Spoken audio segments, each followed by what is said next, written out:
Into your brain, Gerald Celente, what's happening next? Here's what we're concerned about next. As you know, we just published the Autumn Trends Journal, and now we're working on the top trends for 2010. What we're most concerned about, Alex, is what we're calling Terror 2010. We're forecasting that there is a very high probability of a major terror strike against the United States. And among the reasons why it's going to happen is what's going on right now in Pakistan. And most people, of course, aren't aware of the United States policy of increasing that war to a much greater extent now than it's ever been on the Afghan-Pakistan border. Gerald, let me interrupt. You also predicted 9/11, so people better pay attention to what you're saying. Actually, they could Google my name, Celente, USA Today, December 14th, 2000, and the headline read, 2001 won't be our year, Trendseer says. We said that Americans wouldn't be safe at home or abroad in 2001. And right now, what's going on now is that Pakistan has launched a major offensive in South Waziristan. A couple of months ago, they were in the Swat Valley. And every time that the Pakistani army, and Pakistan has to be one of the most corrupt nations on earth, and they're being funded, of course, by the United States. The president, Zardari, he was called Mr. 10%. He was the husband of Bhutto, who was assassinated. They call him Mr. 10% because he took 10% of all the action that went on in the government. He's now the president. And what's going on is that the anti-Americanism sweeping through Pakistan, I mentioned the Swat Valley, it was the biggest amount of people displaced since Rwanda just a month ago, with 3 million refugees. And now the same thing is happening once again in South Waziristan. So the anti-Americanism sweeping through the Middle East is at an all-time high.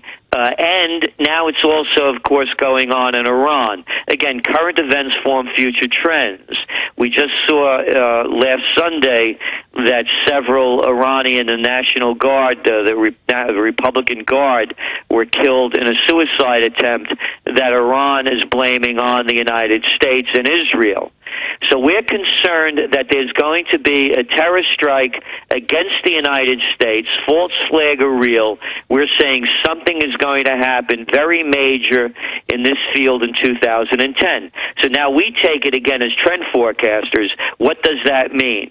Good excuses to close the bank. We're getting emails from all over the world, Alex, and from top people that are seeing very clearly that the United States strategy is to devalue the dollar so that they pay back this massive loan with cheap money. It's like you loaning me $100, and then all of a sudden that $100 only being worth 10 cents, and I pay you back 10 cents. When you loaned it to me, it was worth $100. And Gerald, I want to stop you again, and that's key what you just mentioned. On the record, the Bank of England, the private Federal Reserve, they're both partners, as you know, but for listeners that may not, they are the ones openly killing the dollar, bad-mouthing it, making all the decisions to kill it.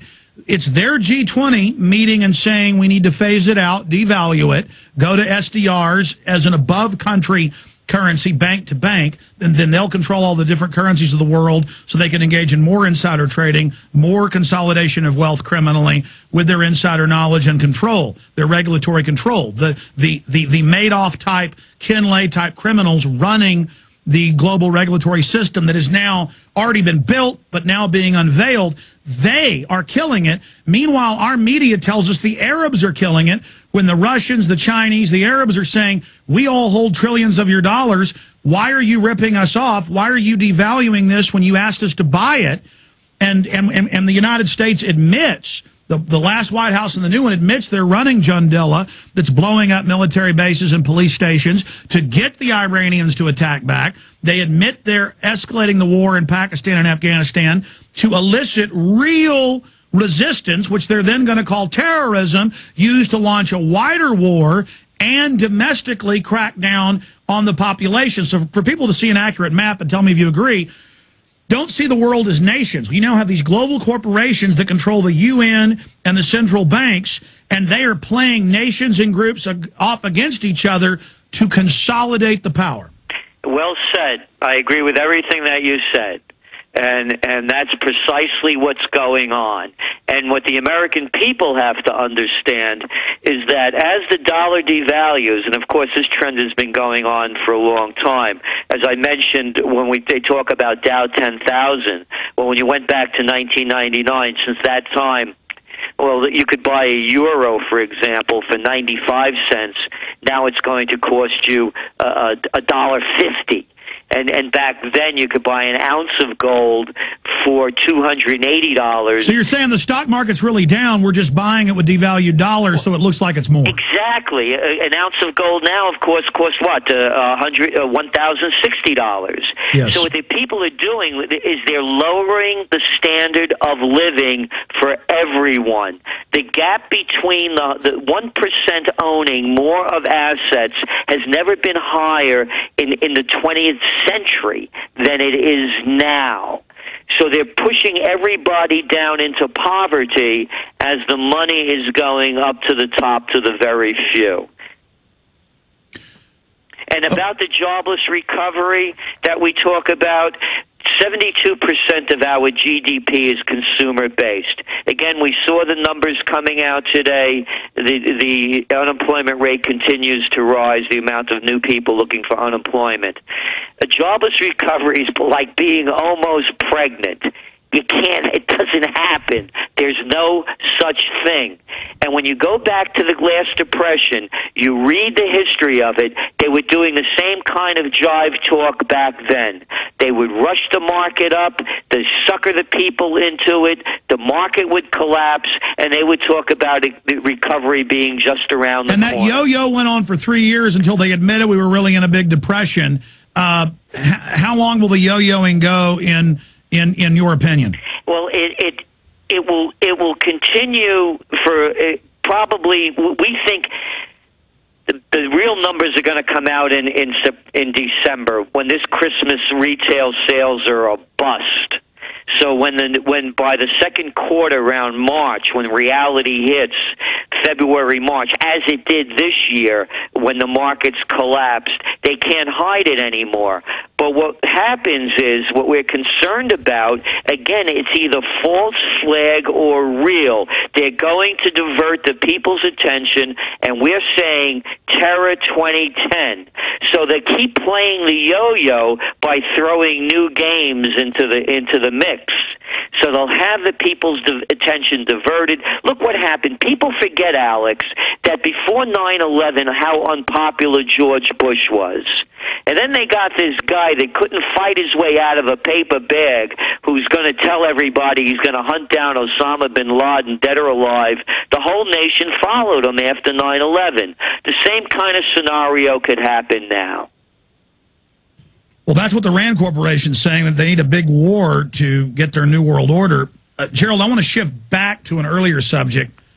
How do you see the rebellion against this manifesting? You called it taxpayer rebellions, demonstrations, rallies 2 years ago, getting bigger and bigger. You predicted the term jobless recovery a year and a half ago. I mean, I want to ask you, Gerald, how did you specifically even pick the bogus term? I mean, how did you know they were going to come up with that? Or They play with that term from time to time. Every time they get into trouble over the past, they play out these terms. And what they do is they do it to divert people's attention. Alex, I want to make this 100% clear. The jobs that are gone forever. They're not coming back.